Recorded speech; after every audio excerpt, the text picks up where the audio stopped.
Hello friends, ಎಲ್ಲರಿಗೂ ನಮಸ್ಕಾರ. Welcome back to Parvati Kannada blogs. ಎಲ್ಲರೂ ಹೆಂಗಿದ್ರೆ ಹೋಪ್ ಎಲ್ಲರೂ ಆರಾಮದ್ರಿ ಅಂತ ಅಂದ್ಕೊಂಡಿನಿ. ನಿಮ್ಮೆಲ್ಲರ ಪ್ರೀತಿ ಸಪೋರ್ಟಿಂದ ನಾವೆಲ್ಲರೂ ಮಸ್ತ್ ಆರಾಮದಿ ನೋಡ್ರಿ.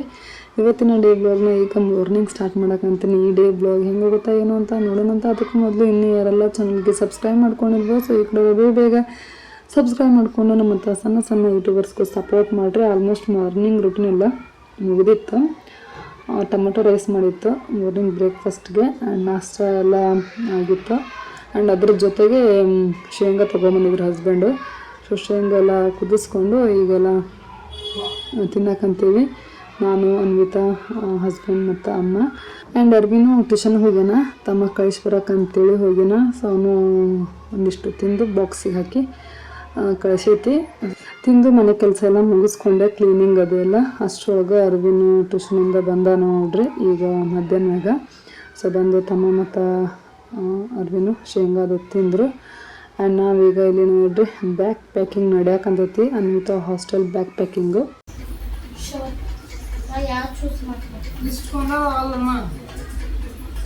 ಈಗ ಇದೊಂದು ಟೀ ಶರ್ಟ್ ಐತಿ, ಈಗ ಇದೊಂದು ಐತಿ, ಈಗ ಇವೆಲ್ಲ ಡೈಲಿ ವೇರ ಮಾಡಿ ನೀಟಿಂದ ಪೂಜೆ ಮಾಡ್ಬಿಡ, ಸಣ್ಣ ಹೋಗ್ತಾವ. ಎಷ್ಟು ಬೇಕಿದ್ರು ಡೈಲಿ ವೇರ್ ಮಾಡು, ಯಾವುದೇ ಏನಿದು ಮಾಡ್ಬಿಡ.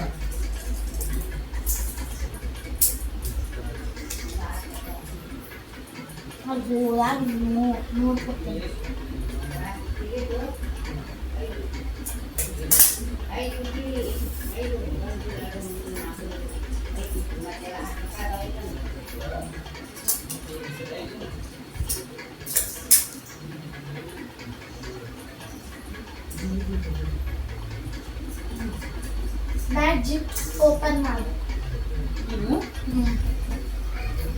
ನಾನು ಫಸ್ಟ್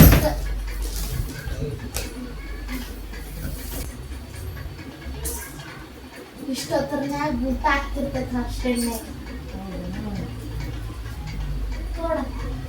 ನೀನೇನ ಮಡಚ್ಕೊ ಗಟ್ಟಿಗೆ ಹಾಕೊಡು. ಅನ್ವಿತಾ ಹಾಸ್ಟೆಲಿಗೆ ಏನೇನು ಶಾಪಿಂಗ್ ಮಾಡ್ಕೊಂಬಂದ್ವಿ ಅಂತೇಳಿ ಏನು ತೋರಿಸಿದ್ನಲ್ಲ. ಸೊ ಅವತ್ತು ಸಂಜೆ ಮ್ಯಾಗ ಬ್ಯಾಗ್ ಪ್ಯಾಕಿಂಗ್ ಮಾಡಬೇಕು ಅಂತೇಳಿ ಅಂದ್ಕೊಂಡೆ, ಬಟ್ ಟೈಮ ಆಗಲಿಲ್ಲ ನೋಡ್ರಿ. ಇನ್ನೂ 2 days ಟೈಮ್ ಐತೆ, ನಾಳೆಗೆ ಮಾಡಿದ್ರಾತು ಅಂತೇಳಿ. ಸೊ ಇವತ್ತು ಮಾಡಕ್ಕಂತೀನಿ. ಅದು ಬೆಳಗ್ಗೆಯಿಂದ ಮಾಡಬೇಕು ಅಂತೇಳಿ ಅಂದ್ಕೊಂಡು ಬೆಳಗ್ಗೆಯಿಂದ ಮಾಡೋಕ್ಕಾಗಲಿಲ್ಲ. ಈಗ ಸಂಜೆ ಮ್ಯಾಗ ಸ್ಟಾರ್ಟ್ ಮಾಡೀನಿ ಪ್ಯಾಕಿಂಗು. ಏನಿಲ್ಲ, ಒಂದು ಸ್ವಲ್ಪ ಯಾವ್ಯಾವ ಬಟ್ಟೆಗಳೆಲ್ಲ ಒಂದೊಂದು ಸಣ್ಣವಾಗ್ಯವು, ಒಂದೊಂದು ಬಟ್ಟೆಗಳ ಸ್ಟಿಚ್ ಅದು ಬಿಚ್ಕೊಂಡವು, ಅದನ್ನೆಲ್ಲ ಸ್ಟಿಚ್ ಹಾಕಿ ಕೊಡಬೇಕು. ಆ್ಯಂಡ್ ಹರಿದಿರೋವೆಲ್ಲ ಅವನ್ನೆಲ್ಲ ತೆಗಿಬೇಕು. ಅದು ಫಿಲ್ಟ್ರ್ ಮಾಡೋಕ್ಕಂತೀನಿ. ಯಾವ ಬೇಕು ಎಷ್ಟು ಬೇಕು ಅಷ್ಟೇ ಕೊಟ್ಟು ಕಳಿಸಿದ್ರೆ ಆಯ್ತು. ಅಲ್ಲೇನು ಡೈಲಿ ವೇರ್ ಬಟ್ಟೆಗಳು ಅಷ್ಟೇ ಯೂಸ್ ಆಗ್ತವೆ. ಇನ್ನೇನಾದರೂ ಸಂಡೇ ಅದು ಒಂದು ಸ್ವಲ್ಪ ಹೊಸ ಬಟ್ಟೆಗಳದ್ದು ಹಾಕ್ಕೊತಾರೆ, ಅಷ್ಟು ಬಿಟ್ರೆ ಇನ್ನು ಡೈಲಿ ಸ್ಕೂಲ್ ಅದು ಹೋಗ್ಬೇಕಾದ್ರೆ ಯೂನಿಫಾರ್ಮ್ ಅದು ಹಾಕ್ಕೊಂಡು ಹೋಗ್ತಾರೆ. ಸ್ಕೂಲಿಂದ ಬಂದಿಂದ ಹಾಸ್ಟೆಲ್ ಒಳಗೆ ಡೈಲಿ ವೇರ್ ಬಟ್ಟೆಗಳನ್ನ ಹಾಕ್ಕೊತಾರೆ ಅಷ್ಟೇ. ಅಂಥ ಹೆವಿ ಗ್ರ್ಯಾಂಡ್ ಬಟ್ಟೆಗಳದೆಲ್ಲ ಹಾಸ್ಟೆಲ್ ಒಳಗೆ ಯೂಸ್ ಆಗಂಗಿಲ್ಲ. ಸೊ ಹಾಗಾಗಿ ಈ ವರ್ಷ ಆಕೆಗೆ ನಾನು ಗ್ರ್ಯಾಂಡ್ ಬಟ್ಟೆಗಳು ಆಗಲಿ, ಈ ಥರ ಟ್ರೆಡಿಷ್ನಲ್ ಬಟ್ಟೆಗಳಾಗಲಿ ತೊಗೊಂಡಿಲ್ಲ. ನಾನು ಎಲ್ಲ ಕಂಫರ್ಟಬಲ್ ಆಗಿ ಕಾಟನ್ ಬಟ್ಟೆಗಳು, ಡೆಲಿವರಿ ಬಟ್ಟೆಗಳು, ಸೊ ಇಷ್ಟೇ ತೊಗೊಂಡಿನಿ. ಹಿಂಗೆಲ್ಲ ಟ್ರಾವೆಲ್ ಮಾಡಬೇಕಾದ್ರೆ ಸಣ್ಣ ಪುಟ್ಟ ಹಿಂಗೆ ಟ್ರಿಪ್ ಅದು ಹೋಗಬೇಕಾದ್ರೆ ಹಿಂಗೆ ಜೀನ್ಸ್ ಟೀ ಶರ್ಟು, ಸೊ ಈ ಟೈಪ್ ತೊಗೊಂಡಿನ್ಬಿಟ್ರೆ. ಸೊ ಬೇರೆ ಬಟ್ಟೆಗಳು ತೊಗೊಂಡಿಲ್ಲ ಈ ವರ್ಷ. ಸೊ ಲಾಸ್ಟ್ ಇಯರ್ ಅದಕ್ಕೂ ಮೊದಲೆಲ್ಲ ತೊಗೊಂಡಿರೋವನ್ನ ಅದಾವೆ. ಅವು ಒಂದೊಂದು ಟೈಟ್ ಆಗ್ಯಾವು, 1-2 ಜೊತೆ ಅಷ್ಟೇ ಅದಾವೆ. ಈಗ ಹಿಂಗೆ ಫಂಕ್ಷನ್ಗೆ ಹಿಂಗೆ ಹಾಕ್ಕೊಳ್ಳೋವಂಥವು ಅಂಥ ಗ್ರ್ಯಾಂಡಾಗೂ ಇಲ್ಲ ಹೇಳಬೇಕು ಅಂತಂದ್ರೆ. ಸುಮ್ಮನೆ ಅಮೌಂಟ್ ವೇಸ್ಟ್. ಆ್ಯಕ್ಚುಲಿ ಮಕ್ಕಳ ಬಟ್ಟೆಗಳಿಗೆ ಅಷ್ಟೊಂದು ಅಮೌಂಟ್ ಇನ್ವೆಸ್ಟ್ ಮಾಡಬಾರ್ದು. ಯಾಕಂತಂದ್ರೆ ಮಕ್ಕಳಿಂದ ಸಣ್ಣ ಆಗೋದು, ದಪ್ಪ ಆಗೋದು, ಹೈಟ್ ಆಗೋದು ಇದೆಲ್ಲ ಕಾಮನು. ಸೊ ಹೈಟ್ ಆದಾಗ ಬಟ್ಟೆಗಳು ಸಣ್ಣ ಹೋಗ್ತವೆ, ಇನ್ನು ದಪ್ಪ ಆದ್ರೆ ಬಟ್ಟೆಗಳು ಟೈಟ್ ಆಗ್ತವೆ. ಸೊ ಹಂಗಾಗಿ ಎಷ್ಟು ಬೇಕು ಅಷ್ಟಷ್ಟೇ ಬಟ್ಟೆ ತೊಗೋಬೇಕು. ಸೊ ಈ ತಪ್ಪನ್ನ ನಾನು ಮೊದಲು ಸಣ್ಣದಿದ್ದಾಗ ತಗೊಂಡಿನಿ. ಎಷ್ಟೊಂದು ಬಟ್ಟೆಗಳನ್ನ ವೇಸ್ಟ್ ಮಾಡೀನಿ, ಹೊಸ ಬಟ್ಟೆಗಳನ್ನ ಒಗ್ದೀನಿ ಅಂತಂದು ಹೇಳ್ಬೋದು. ಅದ್ರಾಗ್ರೆ ನಮ್ಮ ಮನೆಗೆ ಒಂದು ರೂಲ್ಸು, ನಾವು 1 ಟೈಮ್ ಹಾಕಿರೋ ಬಟ್ಟೆಗಳನ್ನ ಇನ್ನೊಬ್ರಿಗೆ ಕೊಡಬಾರ್ದು ಅಂತೇಳಿ. ಸೊ ಇನ್ನೊಬ್ರಿಗೆ ಕೊಡೋಕ್ಕೂ ಬಿಡೋಂಗಿಲ್ಲ. ಸೊ ಏನು ಚೆನ್ನಾಗಿರೋ 1 ಟೈಮು ಹಿಂಗೆ 2 ಟೈಮ್ ಹಾಕ್ಕೊಂಡಿರೋ ಬಟ್ಟೆಗಳ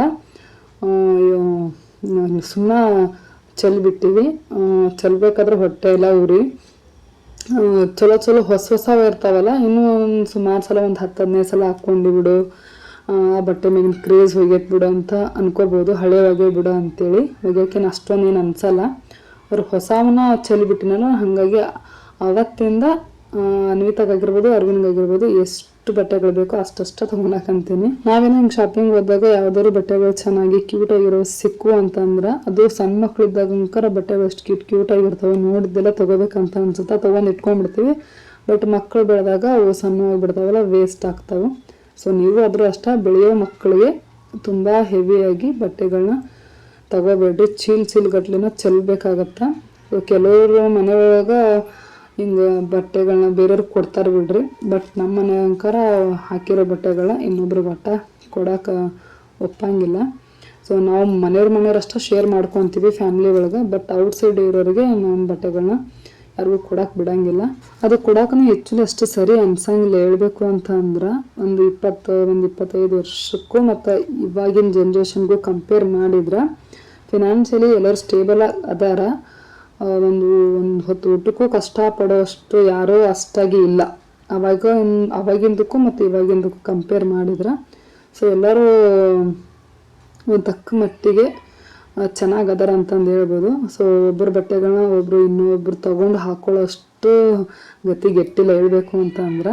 ಹಿಂಗೆ ಬಟ್ಟೆಗಳನ್ನ ಇನ್ನೊಬ್ರಿಗೆ ಕೊಡೋಕೋದಾಗ ಒಂದು ಕ್ಷಣ ಮನಸ್ಸು ಥಾಟ್ ಬಂದಾಗ್ಬಿಡುತ್ತದು, ಕೊಡೋಕೋದಾಗ ಏನು ಅನ್ಕೊತಾರೋ ಏನೋ ಅಪ್ಪ ಅಂತೇಳಿ. ಸೊ ಈ ರೀತಿ ಅನುಭವ ಆಗೈತಿ.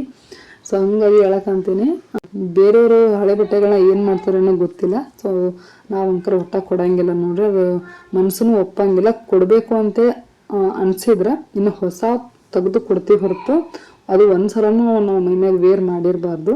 ಸೊ ಅಂಥ ಬಟ್ಟೆಗಳನ್ನ ಕೊಡ್ತೀವಿ ಹೊರತು ಹಾಕ್ಕೊಂಡು ಯೂಸ್ ಮಾಡಿ ಬಿಟ್ಟಿರೋ ಅಂಕರ ಕೊಡೋಂಗಿಲ್ಲ.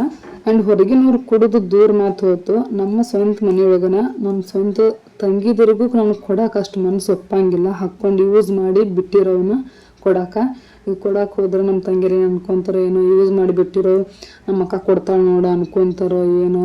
ಒಂದೊಂದು ಟೈಮ್ ನಾನು ಇವಾಗ ಯೂಟ್ಯೂಬರ್ ಆಗಿರೋದ್ರಿಂದ ಫುಲ್ಲು ಬಟ್ಟೆ ಹರಿಯೋವರೆಗೂ ಹಾಕ್ಕೊಳಕ್ಕೆ ಅಷ್ಟು ಸರಿ ಅನ್ಸಲ್ಲ ಬ್ಲಾಗ್ ಒಳಗೆ. ಸೊ ಹಂಗಾಗಿ ಒಂದು ಸ್ವಲ್ಪ ವರ್ಷ ಯೂಸ್ ಮಾಡಿ ಹಾಕೊಂಡು ಬೇಜಾರು ಅನಿಸಿರೋವು. ಸೊ ಪದೇ ಯಾವಾಗ ರಿಪೀಟ್ ಆಗ್ತಾವಲ್ಲ ಬ್ಲಾಗ್ ಒಳಗೆ. ಸೊ ಹಂಗಾಗಿ ಆವಾಗ ಕೊಡಬೇಕು ಅಂತ ಒಂದು ಕ್ಷಣ ಅನ್ಕೊತೀನಿ, ಏನು ಅನ್ಕೊತಾರೆ ಬಿಡು ನಮ್ಮ ತಂಗಿರ ಅಂತ ನಾನು ಹಾಕೊಂಡು ಯೂಸ್ ಮಾಡ್ತೀನಿ. ಇನ್ನೂ ಒಂದು ಸ್ವಲ್ಪ ಚೆನ್ನಾಗಿ ಒಂದು ಚೂರು ಹೊಸ ಇರೋ ಕೊಡ್ತೀನಿ ಹೊರತು, ಆ್ಯಂಡ್ ಅವ್ರಾಗ ಕೇಳಿದಾಗ ಕೊಡ್ತೀನಿ. ಇನ್ನು ನಾನು ಹಿಂಗೆ ಕೊಡಕ್ಕೆ ಹೋಗಂಗಿಲ್ಲ, ಯೂಸ್ ಮಾಡಿ ಬಿಟ್ಟಿರೋದು ಒಂದು ಸ್ವಲ್ಪ ಚೆನ್ನಾಗಿರೋನು ಕೊಡ್ತೀನಿ ಆ್ಯಂಡ್ ಹೊಸ ಕೊಡಿಸ್ತೀನಿ. ಸೊ ನೋಡಿದ್ರಲ್ಲ, ಅನ್ವಿತಂದು ಹಾಸ್ಟೆಲ್ ಬ್ಯಾಗ್ ಪ್ಯಾಕಿಂಗ್ ಮಾಡಬೇಕಾದ್ರೆ ಇಷ್ಟೆಲ್ಲ ಥಾಟ್ಸ್ ಬಂತು ಅಂದರೆ ಬಟ್ಟೆಗಳೆಲ್ಲ ಫಿಲ್ಟರ್ ಮಾಡೋಕ್ಕಂತಿದ್ನಲ್ಲ. ಸೊ ಹಾಗಾಗಿ ಬೇರೆಯವರೆಲ್ಲ ಹೆಂಗೆ ಮಾಡ್ತಾರೋ ಏನೋ, ಹಾಕ್ಕೊಂಡು ಬಿಟ್ಟಿರೋವು ಸಣ್ಣವಾಗಿರೋ ಬಟ್ಟೆಗಳು ಹಿಂಗೆ ಇದ್ದಾಗ ಏನು ಮಾಡ್ತಾರೋ ಏನೋಪ್ಪ. ಸೊ ನಮ್ಗೆ ಈ ಥರ ಸಮಸ್ಯೆ ಐತೋ, ಬೇರೆಯವ್ರಿಗೂ ಈ ಥರ ಸಮಸ್ಯೆ ಐತೋ. ಸೊ ಅವರೆಲ್ಲ ಚಲೋ ಬಟ್ಟೆಗಳನ್ನ ಏನು ಮಾಡ್ತಾರೋ ಏನು, ನನಗೆ ಗೊತ್ತಿರೋಂಗೆ ಬೇರೆಯವ್ರಿಗೆ ಯಾರಿಗಾದ್ರೂ ಗೊತ್ತಿರೋ ಕೊಟ್ಬಿಡ್ತಾರ, ಅದು ಗೊತ್ತೈತಿ. ಸೊ ಅದು ಬಿಟ್ಟರೆ ಮತ್ತೆ ಬೇರೆ ಏನು ಮಾಡ್ತೀರಿ ಕಮೆಂಟ್ ಮಾಡಿರಿ, ಹೇಳ್ರಿ.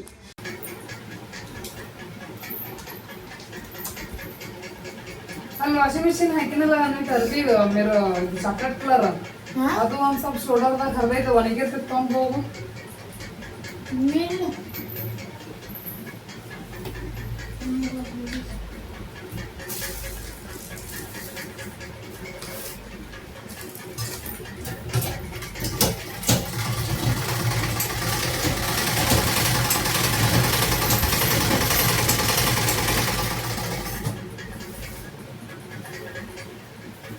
ಸೊ ಈಗ ಅನ್ವಿತಂದು ಒಂದು 2-3 ಟಾಪ್ಸ್ ಅದು ಸ್ಟಿಚ್ ಅದು ಬಿಚ್ಕೊಂಡಿದ್ವು. ಸೊ ಸ್ಟಿಚ್ ಹಾಕಿ ಗಟ್ಟಿಯಾಗಿ ಹೊಲಿದು ಕೊಟ್ರೆ ಮತ್ತೊಂದು 6 ತಿಂಗಳು ವರ್ಷ ಹಾಕ್ಕೊಂತಾಳ ಅಂತೇಳಿ ಸೊ ಹೊಲಿದು ಕೊಡಕ್ಕಂತೀನಿ. ಎಲ್ಲೂ ಏನೂ ಹರಿದಿಲ್ಲ ಬಿಟ್ಟಿಲ್ಲ, ಬಟ್ ಹೊಲಿಗೆ ಬಿಚ್ಕೊಂಡು ಅಷ್ಟೇ. ಸೊ ಹಂಗೆ ಬಿಡೋಕ್ಕೂ ಮನ್ಸು ಬರೋಂಗಿಲ್ಲ, ಚೆನ್ನಾಗನ ಅದಾವು. ಸೊ ಹಂಗಾಗಿ ಆ್ಯಂಡ್ ಇದು ಬಂದು next day morning vlog continue ಮಾಡಿರೋದು. ನೈಟು ಅನ್ವಿತಾ ಬ್ಯಾಗ್ ಪ್ಯಾಕಿಂಗ್ ಎಲ್ಲ ಮಾಡಿ ಮುಗಿಸೋ ಅಷ್ಟರಲ್ಲಿ ಲೇಟ್ ಆಯಿತು, ಊಟದ ಟೈಮ್ವರೆಗೂ ಆಯಿತು ಅಂತಂದು ಹೇಳ್ಬೋದು. ಊಟ ಗೀಟ ಎಲ್ಲ ಮಾಡಿ ಮತ್ತೆ ಪ್ಯಾಕಿಂಗ್ ಮಾಡಿ ಒಟ್ಟು ಒಂದು 3/4% ಪ್ಯಾಕಿಂಗ್ ಆಗೈತಿ. ಇನ್ನೂ ಸ್ವಲ್ಪ ಟ್ರಿಪ್ ಅದು ಪ್ಲ್ಯಾನಿಂಗ್ ಐತಿ. ಸೊ ಟ್ರಿಪ್ ಮಾಡ್ಕೊಂಡು ಬಂದ ತಕ್ಷಣ ಟ್ರಿಪ್ಪಿಗೆ ಅದು ಹಾಕ್ಕೊಂಡೋಗಿರೋ ಬಟ್ಟೆಗಳನ್ನ ಅದೊಂದು ಬ್ಯಾಗ್ ಆಗುತ್ತೆ. ಟೋಟಲ್ ಒಂದು 3 ಬ್ಯಾಗ್ ಆದ್ಬೇಕಿನ್ನು ಹಾಸ್ಟೆಲ್ ಬ್ಯಾಗ್ ಪ್ಯಾಕಿಂಗು. ಆ್ಯಂಡ್ ಈಗ ನೋಡ್ರಿ ಬೆಳಗ್ಗೆ ಮತ್ತೊಂದು ಸ್ವಲ್ಪ ಶೇಂಗಾ ಉಳಿದಿದ್ವು, 2 ದಿನ ಮಾಡ್ಕೊಂಡು ಕುದಿಸ್ಕೊಂಡು ತಿಂದ್ರೆ ಆಯಿತು ಅಂತೇಳಿ. ಸೊ ನಿನ್ನೆನೂ ಶೇಂಗಾ ಕುದಿಸ್ಕೊಂಡು ತಿಂದ್ವಿ ಆ್ಯಂಡ್ ಇವತ್ತೂ ಶೇಂಗಾ ಕುದಿಸ್ಕೊಂಡು ತಿಂದ್ವಿ. ಮತ್ತು ಟ್ರಿಪ್ ಅದು ಹೋದ್ವಿ ಅಂತ ಅಂದ್ರೆ ಸುಮ್ಮನೆ ಒನ್ನಿಗೆ ಹೋಗ್ತಾವೆ ಶೇಂಗಾ ಅಂತೇಳಿ ಬೆಳಗ್ಗೆ ಹಸ್ಬೆಂಡ್ ಎದ್ದು ಕೂಡಲೇ ಕುಕ್ಕರ್ಗೆ ಕುದಿಸಿ ಇಟ್ಬಿಟ್ರೆ. ಆ್ಯಂಡ್ ಅಮ್ಮನೂ ಎದ್ದು ಜಳಕ ಅದು ಮಾಡ್ಕೊಂಡು ಈಗ ಪೂಜೆ ಮಾಡ್ಕೊಳಕಂತಾರೆ. ಆ್ಯಂಡ್ ಅನ್ವಿತೇನು ಮಲ್ಕೊಂಡಾಳ. ಆ್ಯಂಡ್ ಇವತ್ತು ಮಾರ್ನಿಂಗ್ ಬ್ರೇಕ್ಫಾಸ್ಟು ಏನು ಮಾಡೋದು ಅಂತಂದ್ರೆ ಅನ್ವಿತಾಗ ಪುಳಿಯೋಗರೆ ಅಂದರೆ ಆ್ಯಕ್ಚುಲಿ ಇಷ್ಟ. ನನ್ನ ಕೈಯಾರ ಮಾಡಿರೋ ಪುಳಿಯೋಗರೆ ಅಂದರೆ ಇಷ್ಟ. ನಮ್ಮ ತಂಗಿಗೂ ನನ್ನ ಕೈಯಾರ ಮಾಡಿರೋ ಪುಳಿಯೋಗರೆ ಅಂದರೆ ಇಷ್ಟ. ಒಂದು ರೀತಿ ಚೆನ್ನಾಗಿ ರುಚಿಯಾಗಿ ಮಾಡ್ತೀನಿ ಅಂತಂದು ಹೇಳ್ಬೋದು. ಹಾಗಾಗಿ ಇನ್ನೇನು ಹಾಸ್ಟೆಲ್ಗೆ ಹೋಗ್ಕೊಳ್ಳಲ್ಲ, ಇನ್ನು ಒಂದಿನ ಹಿಂಗೆ ಅಷ್ಟ ಇರ್ತಾಳೆ ಇನ್ನು ಮನೆಯೊಳಗೆ. ಇನ್ನು ಟ್ರಿಪ್ ಮುಗಿಸ್ಕೊಂಡು ಬಂದಿದ್ದೀನಿ, ಇನ್ನು ಹಾಸ್ಟೆಲಿಗೆ ಕಳಿಸೋದೈತಿ. ಸೊ ನೆಕ್ಸ್ಟ್ ಅಪ್ಕಮಿಂಗ್ ಬ್ಲಾಗ್ಸ್ ನೋಡ್ರಿ ಎಲ್ಲಿ ಟ್ರಿಪ್ ಮಾಡಕತ್ತೀವಿ ಏನು ಅಂತೇಳಿ. ಸೊ ಆ್ಯಂಡ್ ಈಗ ಪುಳಿಯೋಗರೆಗೆ ಗೊಜ್ಜು ರೆಡಿ ಮಾಡಕ್ಕಂತೀನಿ. ಸೊ ನಿಮಗೂ ಯಾರಿಗೆಲ್ಲ ಪುಳಿಯೋಗರೆ ಅಂದರೆ ಇಷ್ಟ ಕಮೆಂಟ್ ಮಾಡಿ ಹೇಳ್ರಿ. ಹಾಗೆ ಹಾಸ್ಟೆಲಿಂದ ಬಂದಾಗಿಂದ ಒಂದು 2 ಸಲನ 3 ಸಲ ಅಷ್ಟೇ ಮಾಡಿದ್ದಂಗೆ ಅದೀನಿ ಪುಳಿಯೋಗರೆ. ಆಕೆಗೆ ಫೇವ್ರೇಟು ಪುಳಿಯೋಗರೆ ಗೊಜ್ಜನ್ನ. ಇಬ್ಬರು ಅಕ್ಕಿಗಂತನೇ ಅಲ್ಲ, ಆ್ಯಕ್ಚುಲಿ ಹೇಳ್ಬೇಕು ಅಂತಂದರೆ ನಮ್ಮ ಮನೆಯವ್ರು ಎಲ್ಲರಿಗೂ ನಾನು ಮಾಡೋಕ್ಕೆ ಪುಳಿಯೋಗರೆ ಅಂದರೆ ಇಷ್ಟ. ಅದು ಯಾವ ರೇಂಜಿಗೆ ಇಷ್ಟ ಅಂತ ಅಂದ್ರೆ ನಮ್ಮ ಅನ್ವಿತಾ ಮತ್ತು ಅರ್ವಿನ್ ಇಬ್ಬರು ಪುಳಿಯೋಗರೆ ಗೊಜ್ಜು ಒಬ್ರು ತೆಗೆದು ಇಟ್ಕೊಂಡು ತಿನ್ನೋಷ್ಟು ಇಷ್ಟ ನೋಡ್ರಿ. ಬೆಳಗ್ಗೆ ಹಿಂಗೆ ಉಂಡು ಹೋಗಿರ್ತಾರೆ ಸ್ಕೂಲ್ಗೆ, ಅದು ಲಂಚ್ಗೂ ಅದನ್ನ ಹಾಕಿ ಕಳಿಸಿರ್ತೀನಿ. ಸ್ಕೂಲಿಂದ ಬಂದಿಂದ ಅಕಸ್ಮಾತ್ ಈಗ ಅನ್ವಿತಾ ಹಾಸ್ಟೆಲ್ ಹೋಗಬೇಡ್ರಿ. ಮೊದಲು ಅರ್ವಿನ ಹಿಂಗೆ ಅಕ್ಕ ಬಂದಿಂದ ತಿಂದು ಖಾಲಿ ಮಾಡ್ತಾಳಂತೆ. ಅವನು ಇನ್ನು ಹಿಂಗೆ ಹಂಡೆ ಸಂತೆ ತೆಗೆದು ಬಿಡೋದು ಹಿಂಗೆಲ್ಲ ಮಾಡ್ದಾಗ ಹಿಂಗೆ ಇವತ್ತು ಹಿಂಗೆ ತೆಗೆದು ಇಟ್ಕೊತಿದ್ರು. ಅದನ್ನ ನೋಡಿ ನಮಗೆ ಮಗು ಅಂದರೆ ಮಗು. ಸೊ ಅಷ್ಟ್ರ ಮಟ್ಟಿಗೆ ಇಷ್ಟಪಡ್ತಾರೆ ಪುಳಿಯೋಗರೆ ಅಂತಂದ್ರೆ. ಆ್ಯಂಡ್ ಈಗ ನಾನು ಹೇರ್ ಪ್ಯಾಕಿಂಗ್ ಮಾಡಿದ್ರಾತು ಅಂತೇಳಿ ಸೊ ಈಗ ಮೆಹಂದಿ ಹೇರ್ ಪ್ಯಾಕ್ನ ರೆಡಿ ಮಾಡ್ಕೊಳಕ್ಕಂತೀನಿ. ಹಿಂದಿನ ದಿನ ಆ್ಯಕ್ಚುಲಿ ರೆಡಿ ಮಾಡಿ ಇಡಬೇಕಿತ್ತು, ಬಟ್ ನೆನಪನ ಆಗಲಿಲ್ಲ. ನೈಟ್ ಭಾಳ ಆಗಿತ್ತು. ಮತ್ತು ಇದನ್ನು ರೆಡಿ ಮಾಡ್ಕೊತ ಕುಂತ್ರೆ ಒಂದು ಡಿಕಾಕ್ಷನ್ ಎಲ್ಲ ರೆಡಿ ಮಾಡೋ ಅಷ್ಟರಲ್ಲಿ ಇನ್ನು ಲೇಟ್ ಆಗುತ್ತಾ, ಒಂದು 15ರಿಂದ 20 ನಿಮಿಷ ಹೋಗೇ ಬಿಡುತ್ತಾ ಅಂಥೇಳಿ ಮಲ್ಕೊಂಡ್ಬಿಟ್ಟೆ. ನೆನಪೂ ಆಗಲಿಲ್ಲ. ಸೊ ನೆನ್ನೆ ಮಾಡ್ಕೋಬೇಕಂತಂದ್ರೆ ನೆನ್ನೆನೂ ನೆನಪಾಗಲಿಲ್ಲ. ಸೊ ಇವತ್ತು ಮರ್ತಾ ಬಿಟ್ಟಿನ ಆದ್ರೆ ಆಗೋಲ್ದಕ್ಕ ಈಗ ಡೇ ಟೈಮ್ನಾಗನ ಕಲಸಿ ಈಗ ಹಚ್ಕೊಂಡು ಒಂದು 3 ತಾಸು ಬಿಟ್ಟು ಅಟ್ಲೀಸ್ಟ್ ಒಂದು 2 ತಾಸು ಬಿಟ್ಟು ಹಚ್ಕೊಂಡ್ರೆ ಆಯಿತು ಅಂತೇಳಿ. ಆ್ಯಕ್ಚುಲಿ ಮೆಹಂದಿ ಇರಲಿಲ್ಲ, ಖಾಲಿ ಆಗಿಬಿಟ್ಟೈತಿ. ಅದು ನಾನು ಮಿಕ್ಸ್ ಮಾಡಬೇಕಾದ್ರೆ ಈಗ ಮೆಹಂದಿನಿರಲ್ಲ, 2 ಪೌಡ್ರ್ ಅದಾವಲ್ಲ ಅಂತೇಳಿ ಆ್ಯಕ್ಚುಲಿ ನಾನು ತರಿಸಿನದು ಹೇಳ್ಬೇಕು ಅಂತಂದ್ರೆ ಹೆಸರು ನನಗೆ ನೆನಪು ಬರವಲ್ದು. ಮೆಹಂದಿ ಜೊತೆ ಇನ್ನೂ 2 ಪೌಡ್ರ್ ಮೆಂತ್ಯ ಪೌಡ್ರನ ಮತ್ತು ನೆನಪ ಬರವಲ್ದು ನೋಡ್ರಿ. ನಾನು ತರಿಸಿನ ಹಸ್ಬೆಂಡ್ಗೆ ಹೇಳಿ. ಸೊ ಹೆಸರು ನನಗೆ ನೆನಪು ಬರವಲ್ದು. ನೆಕ್ಸ್ಟ್ ತರಿಸ್ಬೇಕು, ಈಗ ಆಗೈತಿ. ಆ್ಯಂಡ್ ಮಧ್ಯಾಹ್ನ ಊಟಕ್ಕೆ ರೊಟ್ಟಿ ಮಾಡಿದ್ದೆ, ರೊಟ್ಟಿ ಜೊತೆಗೆ ಉಳ್ಳಾಗಡ್ಡಿ ಪಲ್ಯ ಮಾಡಿದ್ದೆ. ಅಮ್ಮನಿಗೂ ಹಾಕಿಕೊಟ್ಟು ಸೊ ನಾನು ಊಟ ಮಾಡಿಕೊಂಡು ಹೇರ್ ವಾಶ್ ಅದು ಮಾಡಿಕೊಂಡೆ. ನೆಕ್ಸ್ಟ್ ಮಧ್ಯಾಹ್ನ ಊಟ ಗೀಟ ಎಲ್ಲ ಮಾಡಿಕೊಂಡು ಕುಂತಿದ್ವಿ. ಹಸ್ಬೆಂಡು ಊಟಕ್ಕೆ ಬಂದಿದ್ರು. ಸೊ ಅವರು ಊಟ ಮಾಡಿ ನೀನು ಡ್ಯೂಟಿಗೆ ಹೋಗುವಾಗ ಗುಲಾಬ್ ಜಾಮೂನ್ ಟಿಫನ್ ಬಾಕ್ಸ್ ತೊಗೊಂಡ್ಬಂದು ಎಲ್ಲರಿಗೂ ಹಿಂಗೆ ಹಾಕಿ ಕೊಡೋಕಂತಿದ್ರು. ನನಗೆ ಸಡನ್ ಶಾಕು, ಗುಲಾಬ್ ಜಾಮೂನ್ ಖಾಲಿಗಿದ್ದು ಅಲ್ಲ, ಇವು ಎಲ್ಲಿಂದ ಬಂದು ಅಂತೇಳಿ ನಾ ತೆಗೆದಿಟ್ಟಿದ್ದೆ. ಅತಿಯಾಗಿ ಸ್ವೀಟ್ ತಿನ್ನಬಾರ್ದು, ಹಂಗೆ ಬಿಟ್ಟರೆ ಒಂದೇ ದಿನಕ್ಕೆ. ಸೊ ಅದು ನಮ್ಮ ಅರ್ವಿನ್ಗೆ ಸಿಕ್ಕಾಪಟ್ಟೆ ಇಷ್ಟ ಗುಲಾಬ್ ಜಾಮೂನು, ಅನ್ವಿತಾಗೂ ಇಷ್ಟ. ಬರೀ ಅವನ್ನ ತಿಂದು ಮತ್ತು ಇದು ಹೊಟ್ಟೆ ಕೆಡಿಸ್ಕೋಬಾರ್ದಂತೆ ಅವರು ತೆಗೆದಿಟ್ಬಿಟ್ಟಾರ. ಅನ್ವಿತಾ ನೈಟ್ ಹಿಂದಿನ ದಿನ ನೋಡಿ ಮಲ್ಕೊಂಡಾಳ. ಇನ್ನೂ ಎಷ್ಟೊಂದು ಇದ್ವಲ್ಲ ಮಮ್ಮಿ ಗುಲಾಬ್ ಜಾಮೂನು, ಎಲ್ಲ ಎಲ್ಲಿಗೆ ಹೋದು, ಹೆಂಗೆ ಖಾಲಿ ಅದು ಅಂತಂದು ಅಕ್ಕಿಗೂ ವಿಚಿತ್ರ, ಎಲ್ಲರಿಗೂ ವಿಚಿತ್ರ. ಸೊ ನಾನು ಅಂದ್ಕೊಂಡೆ ಅರ್ವಿನ್ ಮತ್ತು ಹಸ್ಬೆಂಡ್ ತಿಂದಿರ್ಬೇಕು ಬಿಡೋ, ಒಂದು ಊಟಿಗೆ ಹೋಗ್ಬೇಕಾದ್ರೆ ತಿಂದು ಹೋಗಿರ್ಬೇಕು ಬಿಡ ಅಂತ ನಾನು ಅಂದ್ಕೊಂಡಿದ್ದೆ. ಸೊ ಹಸ್ಬೆಂಡ್ ನೋಡ್ರಿ ಹೆಂಗದಾರ, ನಿಮ್ಮ ಮನೆಗೂ ಇಂಥ ಒಬ್ಬರು ವ್ಯಕ್ತಿಗಳದಾರಣ ಕಮೆಂಟ್ ಮಾಡಿ ಹೇಳ್ರಿ. ಎಷ್ಟು ಜಾಮೂನ್ ತೆಗೆದಿಟ್ಟಿ? ಒಂದು 6 ತೆಗೆದಿಟ್ಟಿನಿ. ಖಾಲಿ ಆಗ್ಯಾವ ಅಂತ ಅಂದ್ಕೊಂಡಿನಿ ನಾ. ಇವತ್ತು ಕೊಡ್ತಿ.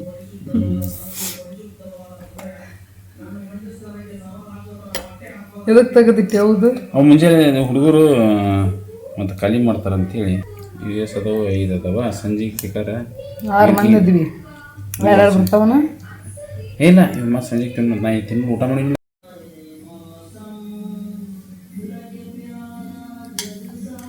ಆಶ್ಚರ್ಯ ಆಗ್ಬಿಡ್ತಾರ ನೋಡ. ಈಗ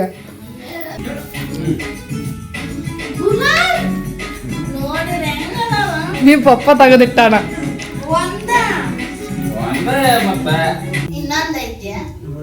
ಅಷ್ಟ. ಅವು ಜಾಮೂನ್ ತಿಂದೇ ಇಲ್ಲ ಅಂತ ಬಂದು.